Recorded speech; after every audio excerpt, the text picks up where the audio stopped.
गिबियावनो दिनैनि जि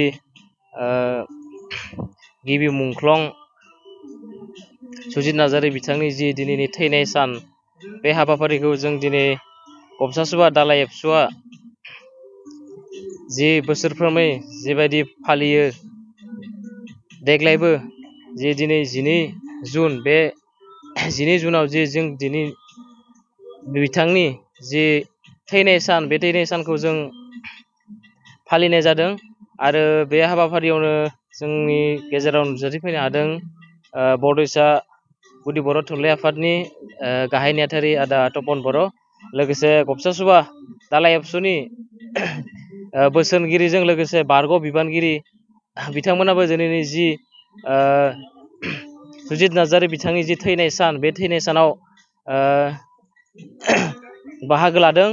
जों बे थैनाय सानाव बाहागो लानायाव जोंनि जि गबसासुबा दालाइ एबसुनि जि बारग' बिबानगिरिफोर आरो लोगोसे बोसोनगिरि बिथांमोनखौ बाहागो लानायनि थाखाय जों जे गबसासुबानि आं गबसासुबा दालाइ एबसुनि आफादगिरि जानानै आं बिथांमोनखौ जोबोद साबायखर बावो जे जोंनि दिनैनि जि सुजित नार्जारीनि मुंख्लं सानाव बिथांमोना बाहागो लाफैनायनि थाखाय आरो बिथां जि सुजित नार्जारी बिथाङा 8 जानुवारि 1972 मायथाइयाव जोनोम जादोंमोन आरो बिथाङा जि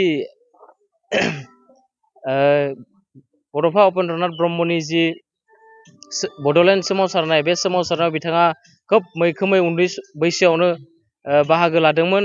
बे बाहागो लानायावनो बिथाङा जि गुवाहाटीनिफ्राय न' फारसे फैबाय थानाय समाव जि असमिया दुथांफोरा जि बर' हारिखौ मुगैनाय जि असमिया दुथांमोना बिथांखौ अन्थाइ खुबैना बा लामा दथायाव जोबोद दुखुनांथावै बिथांखौ जिउ फोजोबदोंमोन।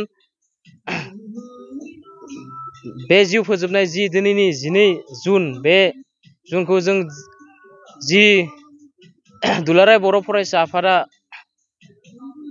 जोबोद दुखुनांथावै दिनैनि जि सानखौ फालियो आरो जि बे समाव जि बर' हारिया थांना थानायजों लोगोसे जि दुलाराय बर' फरायसा आफादा जि समावसिम थांना थागोन बे समसिम बर' हारिनि थाखाय खामानि मावलांगोन। जोबनायाव आङो फिन खनसेबाव जोंनि जि दिनैनि जि सुजित नार्जारी बिथांनि जि मुंख्लं सान बे सानाव बाहागो लानो हानाय जोंनि बड'सा बर' गुदि थुनलाइ आफादनि जि गाहाय नेहाथारिजों लोगोसे गबसासुबा दालाइ एबसुनि नेहाथारि लोगोसे बोसोनगिरि आरो बारग' बिबानगिरि आरो लोगोसे बायदि बिबानाव थानो हानाय जे जोंनि गबसासुबा दालाइ एबसुनि बिबानगिरि बिथांमोनखौ आं फिन खेबसेबाव दिनैनि जि मुंख्लं सान फालिनाय बे फालिनायाव बाहागो लाफैनायनि थाखाय आं गबसासुबा दालाइ एबसुनि जानानै बिथांमोनखौ रोजा साबायखर बावो। 38थि बड'लेण्ड मुंख्लं सान दिनै गबसासुबा इउनिट आबसुआ फालिदों। बेयाव गिबि बिबार बावजेनगिरि हिसाबै बरदैसा गुदि बर' थुनलाइ आफादखौ लिंहरदों। बरदैसा गुदि बर' थुनलाइ आफादनि जानानै आं फैदों। दा आं सुजित नार्जारी बिथांनि जिउ जारिमिननि सोमोन्दै आं एसे सुंद'यै बुंनो ओंखारदों। सुजित नार्जारी बिथाङा 1970 मायथाइनि 8 जानुवारियाव जोनोम मोनदोंमोन।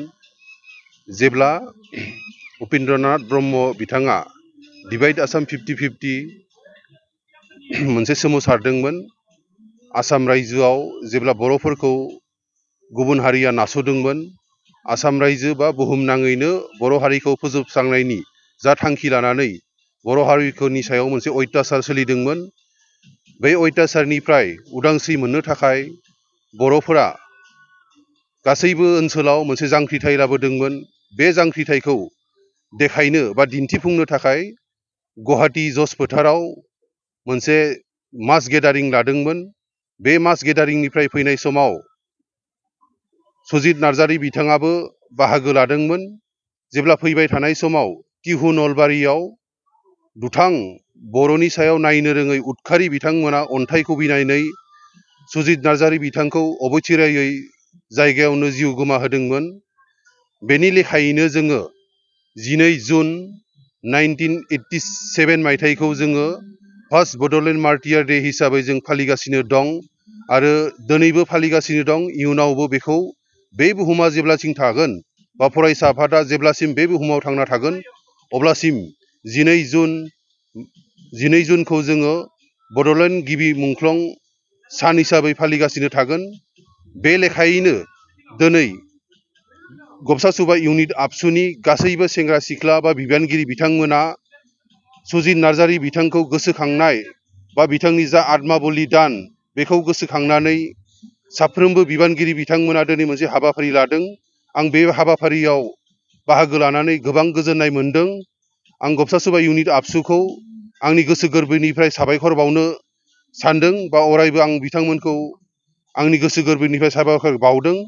बिथांमोना जा थांखि लानानै दिनै खामानि मावदों बे थांखि लानानै बिथांमोना जा टीमवर्क लानानै मावगासिनो दं बिथांमोना जिउआव दावगानो हागोन। बर' हारिनि थाखाय मोनसे नेरसोन गालांनो हागोन।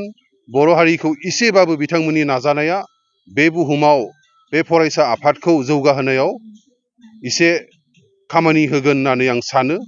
आं दा बाराखौ बुंनो थांला। आं जोबनायाव बिथांमोनखौ मोनसेसो खावलायनो सानो आङो जे दुलाराय बर' फरायसा आफादनि जा हाबाफारि बा मोनसे प्रिन्सिपल दं बे प्रिन्सिपलखौ लानानै गबसा सुबा इउनिट आबसुआ मोजाङै सोलिलाङो आरो फैगासिनो थानाय जा बिसायख'थि बिथांमोना जेन मैखोमै बाहागो लायालासिनो सेन्ट्रेल आबसु बा जिल्ला आबसु बा आन्सलिक आबसुनिफ्राय जा बिथोन फैयो बे बिथोनखौ मानिनानै सोलियो।